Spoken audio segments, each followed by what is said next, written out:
നീ ആ ഷാജിയോട് ഇത്രയും ക്രൂരമായി പെരുമാറണ്ടായിരുന്നു. ഏതായാലും ഉർവശാവ ഉപകാരമായി. അതുകൊണ്ടായിരുന്നു ഒരു പുതിയ മനുഷ്യനാണ് നീ പറയുന്നത്. അതേന്ന് പുള്ളിക്കാരന്റെ അച്ഛൻ ഷാജിക്ക് തിരക്കിട്ടൊരു വിവാഹാലോചന നടത്തുകയാണ്. ശാന്തിയല്ലാതെ മറ്റാരും വിവാഹം കഴിക്കില്ലെന്ന പുള്ളിക്കാരന്റെ പിടിവാശി. അതിന് ഷാജി മാത്രം വിചാരിച്ചാൽ പോരല്ലോ. ദേ വരുന്നു, ഞാൻ പോണു.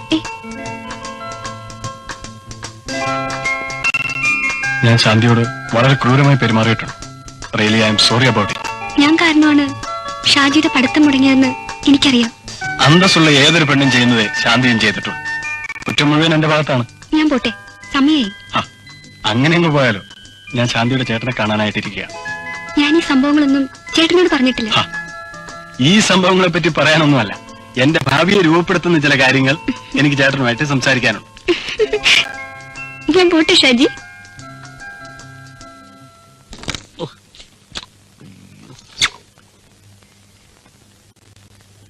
ഈ കൈയോടുള്ള തട്ടിക്കളിയൊന്നും ശങ്കുവത്ര പിടിയില്ല കുഞ്ഞെ. കുഞ്ഞെ, ഈ കരമകളി എപ്പോഴാവും നിൽക്കുന്നത്? കണ്ണടച്ചിട്ട്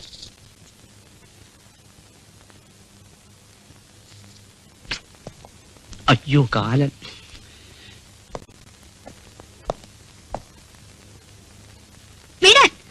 വരൂലേക്ക് നമുക്ക് അല്പം ക്യാരംസ് കളിക്കാം.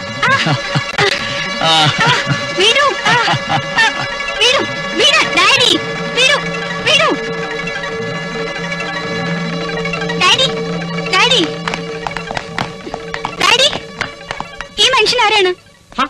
നിനക്കറിയില്ലേ? വിക്രമൻ. ആരായാലും ഇയാൾ വൃത്തികെട്ടവനാണ്. വിക്രമൻ, നിനക്കറിയാമോ ലേഖ ആരാണെന്ന്? നന്നായിട്ടറിയാം. നിങ്ങളുടെ മകൾ. സൗന്ദര്യ വസ്തുക്കൾ വെറുതെ കണ്ട് ആസ്വദിക്കുന്നതിൽ ഞാൻ രസം കണ്ടെത്താറില്ല. നിന്നെ ഞാൻ ഇവിടെ കൊണ്ടുവന്നതിന്റെ ആവശ്യം എന്താണെന്ന് നിനക്കറിയാം. വേണ്ടി വന്നാൽ നിന്നെ അവസാനിപ്പിക്കാൻ മറ്റൊരു വിക്രമനെ കണ്ടുപിടിക്കാൻ ഞാൻ മടിക്കില്ല. ശേഖരൻ മുതലാളിയെ വിക്രമന് നന്നായിട്ടറിയാം.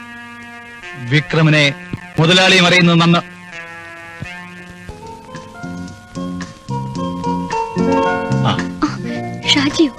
ഫ്രണ്ടിലേക്ക് അത് തുറന്നു കിടന്നു. അവിടെ ആരെയും കാണുന്നേ. ഏതായാലും ഇവിടം വരെ വന്നതല്ലേ, ശാന്തി ഒന്ന് കണ്ടിട്ട് പോവാന്ന് കരുതി.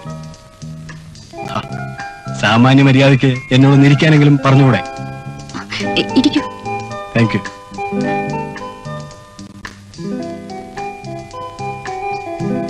ഷാജി കൂടെ കൂടെ ഇവിടെ വരുന്നത് മറ്റുള്ളവർക്ക് തെറ്റിദ്ധാരണയ്ക്കിട വരും.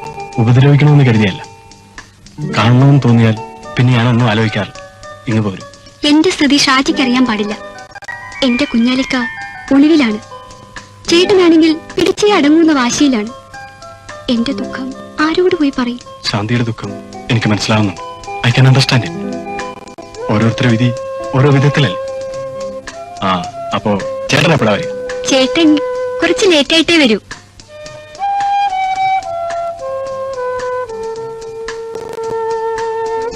എന്നാൽ മറ്റൊരു ദിവസം ചേട്ടനുള്ളപ്പോ വരാം. പോട്ടെ.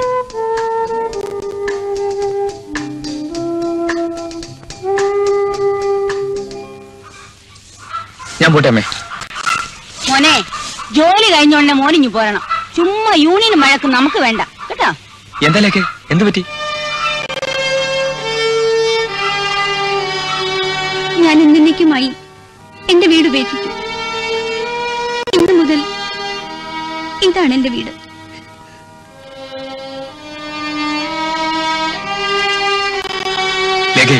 ഇതൊക്കെ പറയാൻ എളുപ്പമാണ്. ലേഖ വീട്ടിലേക്ക് പോയിക്കോളൂ. മോള് വീട്ടിലേക്ക് പോകും. എന്റെ വീട്ടിലെ സാഹചര്യം അമ്മയ്ക്കറിയില്ല. അമ്മയ്ക്ക് ഇഷ്ടമില്ലെങ്കിൽ ഞാൻ പോയേക്കാം, പക്ഷേ വീട്ടിലേക്കല്ല. മോളെ മോളെ നിന്റെ മനസ്സ് മനസ്സിലാക്കാൻ എനിക്ക് കഴിയും മോളെ. നീ അകത്തേക്ക് വാ. അമ്മേ, നീ പോടാ അവിടുന്ന്.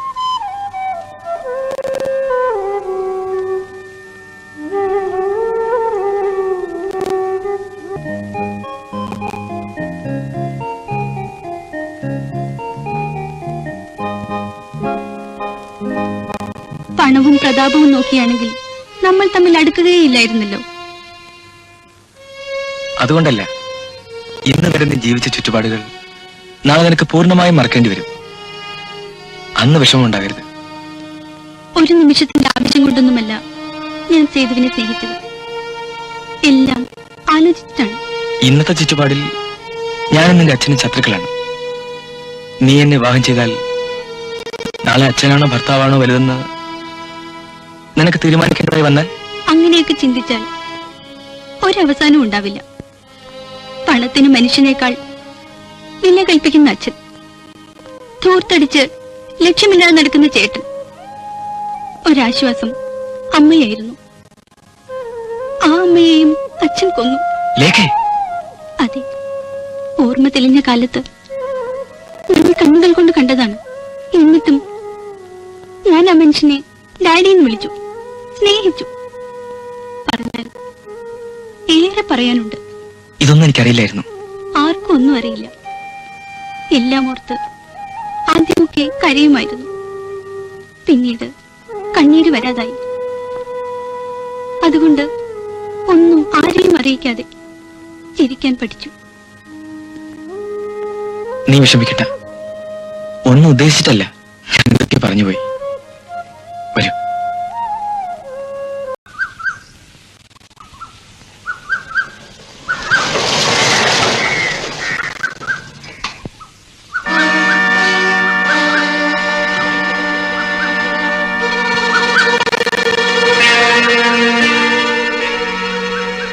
നീ വീട് വിട്ട് ഇറങ്ങി വരാൻ എങ്ങനെ ധൈര്യപ്പെട്ടു? മോളെ, കഴിഞ്ഞതൊക്കെ കഴിഞ്ഞു. വരും, വീട്ടിലേക്ക് പോകാം. ഞാൻ വരുന്നില്ല. ആ നരകത്തിലേക്ക് ഞാനില്ല. ഇതാണ് എന്റെ വീട്. നീ അത്രയ്ക്കായോ?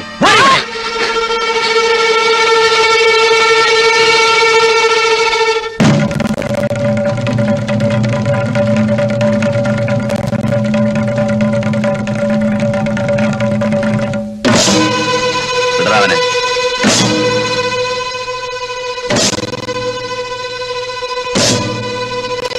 വിടറാവനെ. നീ ആകടാ.